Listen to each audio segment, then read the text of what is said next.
आज की इस क्लास में मैं बीएल आप सभी विद्यार्थियों का हार्दिक स्वागत करता हूं।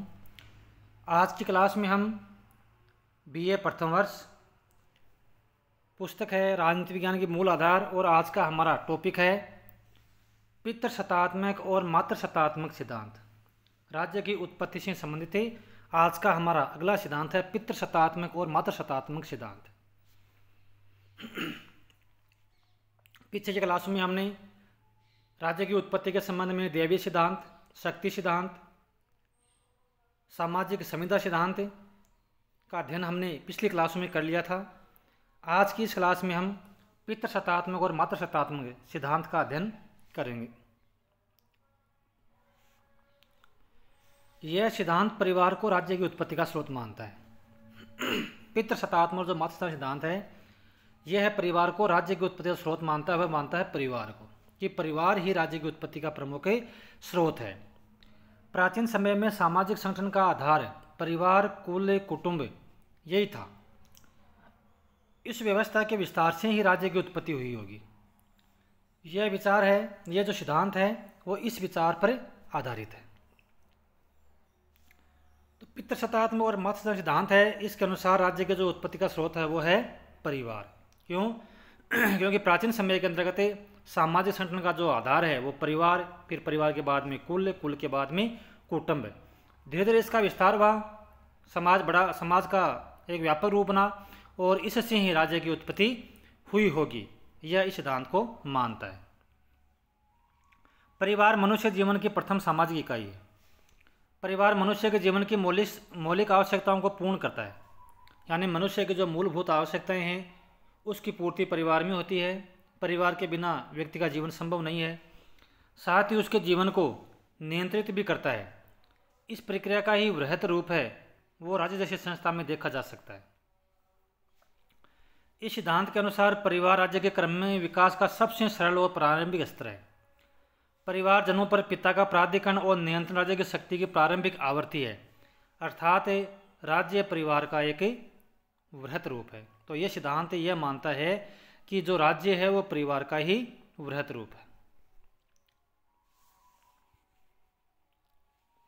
इस सिद्धांत के जो प्रमुख समर्थक हैं वो हैं सर हेनरी मैन। अपने पुस्तकों एंशिएंट लॉ और हिस्ट्री ऑफ इंस्टीट्यूट्स में हेनरी मैन ने दावा किया है कि प्रारंभिक वर्षों में समाज परिवारों का समूह था और परिवार में नेतृत्व और नियंत्रण सबसे वरिष्ठ पुरुष या फिर सबसे वरिष्ठ वंश का सबसे बुजुर्ग पुरुष करता था।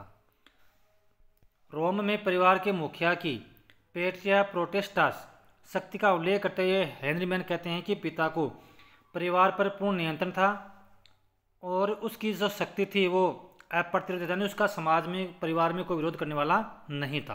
किसका? पिता का। वंश के महत्व के कारण पितृत्व पर भारी जोर दिया जाता था। अस्थायी विवाह का नियम था और कुल की महिलाओं पर सख्त नियंत्रण रखा जाता था।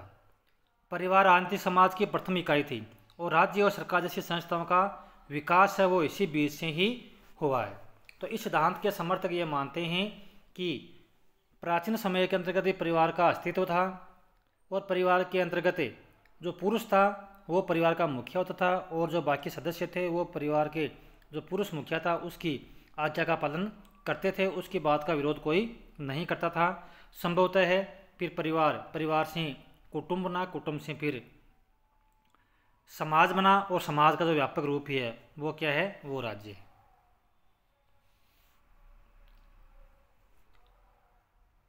हेनरी मैन के इस सिद्धांत की आलोचना मैकलेनन, जेंक्स और मार्गन जैसे विद्वानों ने की है।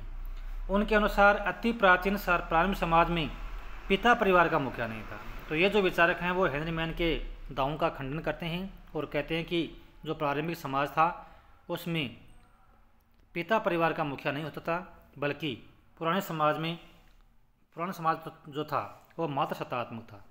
अस्थायी विवाह जैसे सामाजिक व्यवस्था के पूर्व पितृत्व निर्धारण संभव नहीं था।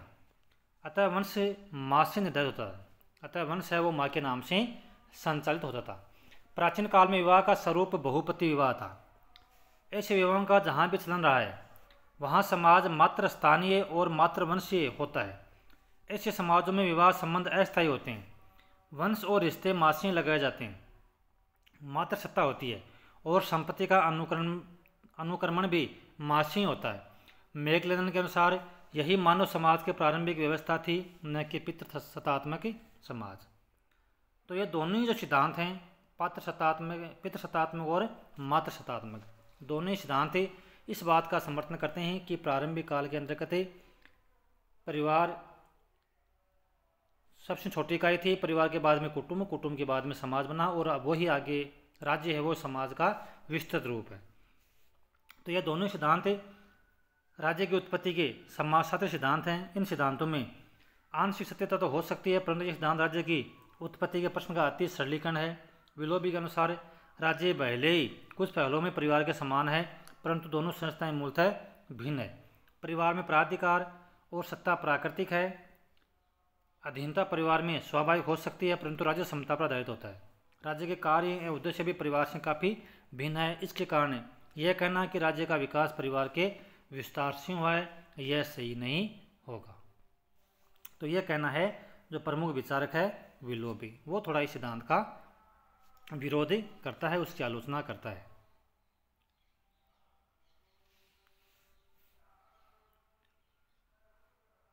राज्य की उत्पत्ति का ऐतिहासिक क्रम विकास सिद्धांत।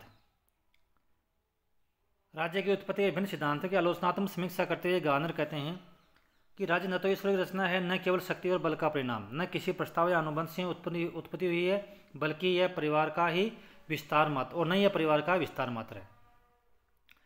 तो पितृसत्तात्मक सिद्धांत के आगे जो अगला सिद्धांत है वो है ऐतिहासिक सिद्धांत या क्रम विकास का सिद्धांत।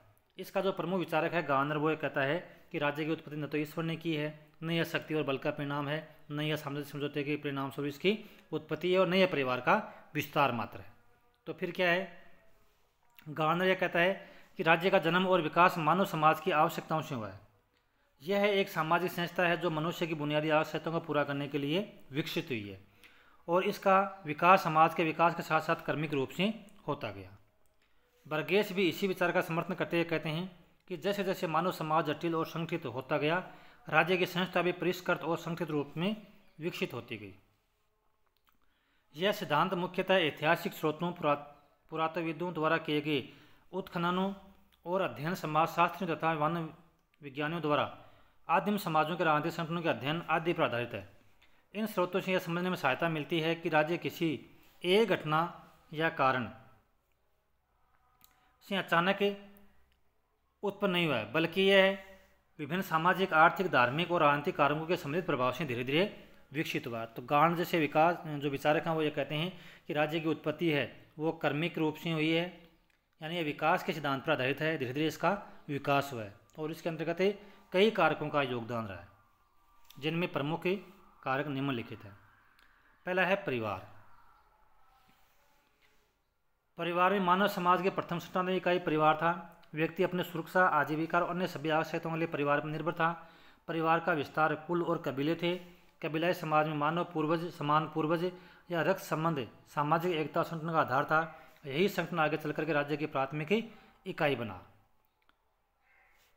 राज्य की उत्पत्ति का पितृसत्तात्मक सिद्धांत भी इसी बात को रेखांकित करता है कि प्रारंभिक राजनीतिक संगठन परिवार और कुल के रूप में विकसित हुए थे। तो गार्नर के अनुसार राज्य का विकास क्रमिक रूप से हुआ है, विकास के रूप में इसका जन्म हुआ है, और इसमें जो प्रमुख कारकों का जो योगदान है वो सबसे पहले परिवार, दूसरा है इसमें धर्म। जैसे जैसे समाज जटिल हुआ, विभिन्न जातियों समूहों को एकजुट रखने की चुनौती उत्पन्न हुई। इस चुनौती का समाधान या संगठित धर्म का विकास। संगठित धर्म ने न केवल नैतिकता और आचार संहिता प्रदान करता है, परंतु विविध समूहों को एक सजा, पहचान और विचारधारा के माध्यम से जोड़ता है और राज्य को एकीकृत रखने में महत्वपूर्ण भूमिका निभाता है। तीसरा कारक है संपत्ति और उसके संरक्षण की आवश्यकता। समाज के विकास के साथ निजी संपत्ति की अवधारणा मजबूत हुई। भूमि, पशु, कृषि उत्पादन और अन्य संसाधनों के स्वामित्व ने संपत्ति के संरक्षण की आवश्यकता को जन्म दिया। संपत्ति के संरक्षण और विवादों के समाधान के लिए एक संगठित शक्ति की आवश्यकता महसूस हुई। राज्य ने इस भूमिका को निभाया और संपत्ति के अधिकारों की रक्षा करने वाली संस्था के रूप में विकसित हुआ। राज्य के संरक्षण में व्यक्ति अपने संपत्ति का शांतिपूर्वक उपभोग कर सकता था, व्यवसाय और अन्य उद्यम कर सकता था। अगला कारक है शक्ति और बल। शक्ति और बल भी राज्य की उत्पत्ति में महत्वपूर्ण कारक रहा है। प्रारंभिक समाजों में युद्ध और संघर्ष सामान्य बात है। राज्य के उद्भव में किस प्रकार शक्ति और बल की भूमिका रही है, यह हम राज्य की उत्पत्ति के शक्ति सिद्धांत में पहले ही पढ़ चुके हैं। युद्ध और संघर्ष में विजयी समूहों ने इतिहास में कई बार प्रारंभिक राज्यों की नींव रखी है। राजनीतिक अगला कारक है राजनीतिक चेतना। राज्य की उत्पत्ति का अंतिम और निर्णायक तत्व राजनीतिक चेतना का विकास था। जैसे जैसे समाज अधिक जटिल और संगठित होता गया, लोगों में एक अस्थायी और संगठित सत्ता के प्रति स्वीकृति और समझ विकसित हुई। यह राजनीतिक चेतना ही थी जिसने राज्य को समाज में एक पृथक अस्थायी और वैध संस्था के रूप में स्थापित किया। अतः इतिहास में राज्य का विकास धीरे धीरे हुआ।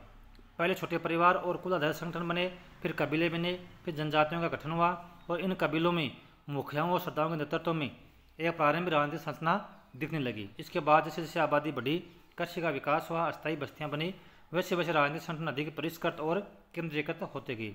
नगर राज्य, साम्राज्य और आधुनिक राष्ट्र राज्य इसी क्रमिक विकास की कड़ियाँ है। तो ये प्रमुख कारण है राज्य का जो क्रमिक या जो विकास का सिद्धांत है, उसके ये 5 प्रमुख ही कारक हैं जो यह दर्शाते हैं कि राज्य का विकास है वो किसी